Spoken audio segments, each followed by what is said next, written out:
Hiob T9. Ena timani Eliphaz bua se obi ka asem bi kire wo a ebe ye wo ahonte ana nanzo hwan na obetimi abɔ ne kasa ahye hwɛ watene nipa bebree na nsa a ago no wahye no den unsam amade orebɛhwe ase agina na nankrom a ahodwo no wahye no den na afei atu wo yi wagigya ɛka wo yi wabɔ nyinyen anya wunya misuro ne de wode wo ho to so na wakwan etene ne wani da so kaye hwan na onye boni biara na wasɛ no pɛn ana ehe na wapepa atene ne fo pɛn manya nhuyɛ sɛ wɔn a ofentem amumuyɔ na ogu musuo no enora na otwa nyankopɔn ho me sɛe wɔn na wɔhye nabufo mframa ano jata mu bomu ne osebɔ ne gyae na jata bru ase bɔ mɔfo tutu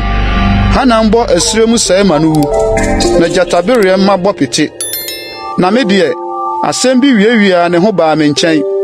na masote ɛho asomsɛm bi ɔdadwena efiri anadwo adehunu mu bra na ho ato nipa so no ehu ne ahopo ka me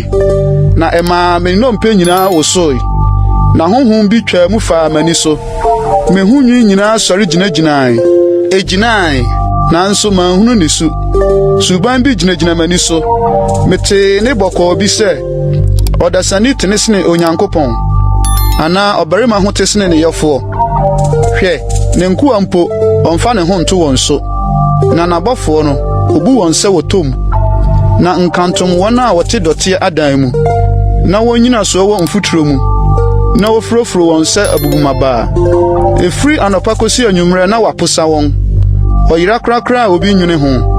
sɛ wɔtete wɔn ho ntomadan ho ma a enye wuo na wowu a wanhunu nyansa biara